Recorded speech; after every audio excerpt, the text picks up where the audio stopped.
Hey, we got to come out here to California, and I'm having the pleasure of sitting down with a geophysicist that unfortunately has to remain anonymous. So, can I call you Steve? Sure. All right, so Steve is going to share with us now. Just Steve, let me ask you, as a geophysicist that works in the profession out there, actually doing the work of a geologist and things like that, what are you really concerned about people knowing your identity because it will affect your job? Absolutely. Wow. Absolutely. What would be the repercussions of them finding out? First of all, you as a professional, you are a Christian, Yes. and you believe the biblical account of creation. Yes. And that worldview still fits with all the information that you see out there in geology. I believe it is largely consistent, yes. I believe it is the most consistent answer, but I don't have all the answers. And you really fear that if people knew that you believe that it would affect your ability to work. It absolutely would. We would. There is a bias out there that people do not believe that you can believe the Bible and the biblical account of creation and understand geology. So as a result, there is a perspective out there that doesn't think that you can do your job. Now, I know for me, I've always looked at it as we're all looking at the same facts. Yes. The difference is the conclusions we come to. Correct. Would you say the same even as you look at facts out there? Is it exactly like that? They can be interpreted either direction? Do we look at the same facts and the same materials? Yes. The conclusions, however, is what you get paid for as a professional. And so if your conclusions are not lining up, if there's a lack of confidence on the part of your employer or your client that you will not come up with a conclusion that is consistent with what they believe to be correct, then you're a risk in terms of spending money on you. So as a result, they won't hire you or will not pay any attention to what you say. Do you feel, from the creationist perspective, that there are, quote, professionals out there that will come to conclusions because they have to come to those conclusions? Does that make sense? Absolutely. There are always people that do that. Wow. And science is supposed to be self-correcting in the search for truth, but there are scientists that would be willing to not present the real truth in order to present what they're already, in order to fit with mainstream what is already believed. Does that make sense there? Yeah, what you're addressing is the scientific method. Right. Essentially. The scientific method can be distorted. As it's the way it should work is that you have a hypothesis. That's your preconceived notion. Every scientist that addresses a subject has a preconceived notion because that's what they work from, which is fine. They then test that notion objectively and in an unbiased fashion in order to test it, test the parts of it, come to a conclusion of if it's true, how much of it's true, what parts need to be evaluated, and also it raises more questions. One of the things that most people don't understand about scientists is that scientists live to answer questions. The day we run out of questions is the day scientists no longer have a job. So they are in an inquisitive program, or not a program, but an inquisitive profession, which is good. The problem is when your data is engineered or structured, your analysis is structured to only look at a portion of the data. For example, if I were to take data on the local highway, Highway 175 out here, let's say, and I only track the data on the northbound side of the highway, well, I can have data then that says all traffic heads north and there is no southbound data because I have omitted data contrary to my preconceived supposition. And so if science is not done with integrity, it can become highly distorted. If I were to say all evolutionists that do not question evolution, all evolutionary scientists that do not question evolution, have that distorted perspective, would that be an accurate statement if they're unwilling to question evolution? No, maybe I'll let you expound on this because I hear scientists all the time, well, evolution is already proven. So they're not even, the idea of the Earth being millions of years old and evolution taking place, whether it's through geology or biology or any of the sciences, that's an unquestionable foundation for them. Does that lead them to be what I would call, quote, prejudiced already? Oh, it's a preconceived notion. And it depends on whether or not they will entertain any alternatives to evolution. Hmm. If everything they look at is through the evolutionary lens, that's all they will find, because that's all they're looking for. Hmm. How can you find They're finding something noise about traffic? Yeah. How do you find something you're not looking for? And it becomes very difficult. And then even if you find something you're not looking for, you're not going to be able to interpret or understand it because you're not really prepared for that. Scientists are people too, and they have things that surprise them. They have ideas that they find are new or difficult to digest, and they also have their own belief system. One thing about evolution that we need to realize is that while it has been presented as science, and many people try to engage it in terms of the scientific method, in practice it is really a religious perspective. Mm-hmm. Every religion answers three basic questions: why are we here, where did we come from, and where are we going? And evolution, in whole or in part, answers those three questions. And so it becomes a religious foundation to the perspective that they're working with. Wow, I love that. What else do you want to share? I just want to sit here and listen, man. This is great. Tell me about some of the geology in our local area, and then maybe we can get into the baseline that you were talking about, and how, because that's all here in your area that you have observed, correct? Yes, I've worked primarily in the western part of the United States and in the Midwest, upper Midwest areas, and that's the geology that I understand, that I know the best.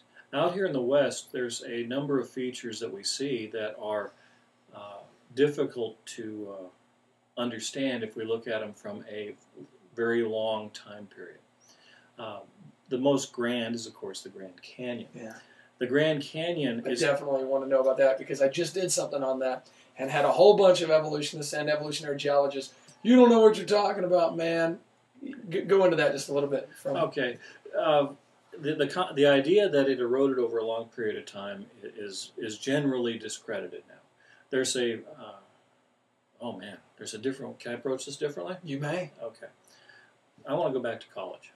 My very first course when I was a freshman in college, Geology 101, very first day, they showed us the principle of uniformitarianism. And we were taught, and this is back in the late 70s, I've been a geophysicist for about 30 years, we were taught that the processes of geology that we observe today are the same processes that have always existed in the past. And all of geology, and hence geophysics, my particular specialty, are based on that presupposition. That presupposition makes two events completely impossible for them to be contemplated. Number one is creation. Right. We don't see creation happening today, correct? Right. Therefore, it did not happen in the past. Hmm. We don't see any worldwide floods today, so therefore they didn't happen in the past. And so therefore, the biblical account is by supposition, not by proof, but by supposition is excluded from consideration. One of the interesting things that I found over especially the last 10 years, is an increasing number of non-Christian geologists who are evolutionary in their perspective that are increasingly accepting the idea that most of the geology that we see, not just the landforms we see, the morphology that we see, but also what we see in the rocks has been the result of catastrophic events. Now, they say this is a series of catastrophic events separated by millions of years. And I've never been able to get one to admit that they could be one or two catastrophic events. They always say they have to be a series of separate ones, and that there's no evidence in between to tell us how long, so they say there's millions of years. And so they fall into the fallacy of proof by lack of evidence. Mm-hmm. But the concept here, the idea that's important is to understand that the training in geology at the very first day negated any consideration of any biblical explanation. I went through college accepting that evolutionary perspective and accepting the millions of years and the long period of time, even though I was having trouble reconciling that. We would be out mapping a cut on a cliff, and there would be sand channels embedded in the cliff. and they would be 6 or 8 feet, and we would, by the methods taught us, determine how old that bed was based on its thickness, and it'd be, say, a 3-foot sandbar. And then after we're done, we're walking back to the parking lot, and there had just been a flash flood, and there's a sandbar across the road that was deposited in 15 minutes. It was of comparable size. And I had a lot of trouble reconciling why abrupt events that are happening now that I could visualize, just see readily apparent in front of me, were millions of years old when they were encased in a rock. And so I had these questions that were forming. The information I was given was not satisfactory to explain everything that I was observing. Nonetheless, we were told on more than one occasion that you can believe the Bible if you want, but don't bring any of that into the class or you will fail. You simply will not get your degree. Wow. And so it was a secular university, state school, and so what we so moving forward, I learned all of the long Earth proofs. There are some lines of evidence. As creationists, and scientists, we have to be careful that we honor all the data and all the evidence. And many times that means we have to take a look at something and we don't understand, and if somebody else has an explanation or a plausible explanation, we have to be able to accept that. We cannot afford to become dogmatic like the evolutionists. Mm. And so there are lines of evidence that do point towards or do add credibility to the concept of an old Earth. Agreed. We need to be able to recognize that there's traffic both ways on the highway and not just cherry pick the information we want. However, what I have determined over the years as I've studied and researched is there's a lot of evidence that shows that the Earth is a lot younger. Mm. And all of that, those lines of evidence were kept from me when I was in school. Wow. And all those lines of evidence are largely kept out of the professional literature. And I find that very disturbing. I find it very unscientific. And I don't find it intellectually honest. Yeah. And so that's where my journey really began. And it began to make me think that perhaps there's another way of looking at this evidence. And so I did more research. I found more evidence. And now I'm at the point where I believe the bulk of the evidence supports a young Earth. And I also believe that the bulk of the evidence supports a creation that is designed by somebody who is very, very smart and very, very gifted. And we live in an incredible world. And so we need, and I just am dumbfounded with scientists who refuse to recognize that side of the highway. Wow. So Grand Canyon, evidence for both sides, or? Well, the evidence that it took a long time is its size. It's immense. Right. It is almost unimaginable to think of how much water would have taken to have created that. And so that becomes the essence of the line of logic, that it's very, very old. However, the steepness in the walls and the fact that there's been very little erosion on the sides to bring those steep walls back to a more natural, long-term, stable grading indicates that it leans towards the idea that it is very young, but also the fact that there's no debris. If you look at a hillside or a face that has been eroded, there's a lot of talus, there's a lot of debris. Where'd all the debris go? It's gone. It's off in the ocean. That takes a lot of water. And I don't care how long it is, you have large pieces of rock, they take a lot of water to move. You can't say that over millions of years a trickle of water will move a 50-ton rock. It won't happen. You need a lot of water. So the Grand Canyon is one evidence of the fact, and we haven't even gotten into the dating, we haven't gotten into the bedding that's there, the lava flows that are there. As I was going to ask is, whenever I presented the whole idea of the Kaibab uplift and how it had to be cut through a breach dam, the offense, the evolutionist side is no, the ground rose up while the river continued to carve for millions of years, and they say all that layer you can trace and you can see that it has risen up that high over the last several million years. Any evidence to that?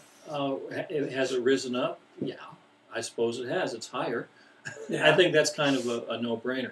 The issue is what's the timing of the cut that was made in relation to that event. And the problem that you end up with is that, again, you have a problem of what happened to the eroded material. It's not in the bottom of the canyon. It's nowhere around. It's not close. It's gone. It's been moved way out of the way. It's been moved hundreds of miles. And so to say that that happened slowly over a period of time with the trickle of water that's going through there now, comparatively. I mean, the Colorado River is big river. It's a pretty good sized river, but compared to the Grand Canyon, it's just but a trickle. And we see bigger rivers that have done less. And so we have to really wonder what caused something that happened of that scope and that size. If we go into most of the mountains in the west, we see in the mountains there are these alluvial fans that are where the sediments from those valleys have been debauched out and have been deposited in the valleys. And the toe of those fans, the highest point of those fans where deposition occurred, are at 9,000 to 10,000 feet sometimes. What does that tell us? That tells us that there was water at 9,000 to 10,000 feet, because base level to a first approximation is water level. And above which there is erosion, and when the streams come into the water, they slow down and they deposit. The sediment load drops out. And so we know that those fans had to be deposited below base level, below water level. And so there had to have been a lot of water in the mountains in the west in the past. There had to be. And so, especially now when we see flash floods, we don't see deposition happening on the fans. We see erosion happening now. And so that means that the fans are now above base level. And so just the fact that we see the morphology, the erosion and deposition happening differently now than in the past tells us we had drastically different conditions in the past. And so uniformitarianism goes out the window. Wow. Which is the fundamental basis for geology. And so 2 Peter chapter 3 is correct. They're willingly ignorant of the flood. Willingly ignorant of creation, willingly ignorant of the flood, willingly ignorant of the coming judgment of God. Yes. There they are. Because for them, the quandary that they have is if they abandon those basic principles, they have no framework in which to understand the world in which they're in. And so they live in this framework where they're constantly trying to adjust what they're doing. And what they see and reconcile that with what they believe. A lot of learning, and I know I got a whole lot more to learn, but that is just fascinating. I love it that here we have a geologist that is a professional that says, yeah, the evidence is consistent with the biblical world view. Because there's a lot of people out there that would say, no geologist would say that it's consistent. And it can be interpreted, it can be consistent with a biblical worldview. There's a lot of really good evidence. I've just touched on the erosion and the sedimentation. But you look at many other things. There's polonium radio halos, which is almost a slam dunk. There are. Have you read Robert Gentry's book on that? Oh, man. Incredible. And there are just a number of the radiometric dating issues. Yeah. Do you get into that? Do you actually get? I was trained in it. I've never worked. I've never done that from a business sense. Never got paid for it. But I'm qualified to do it. Yes. Wow. That's neat. We're going to have to talk about that sometime too then. That's cool. Well, Steve, as it is today, thank you so much for your time. Really appreciate it. Look forward to talking with you more later. No. God bless. Thank you, guys.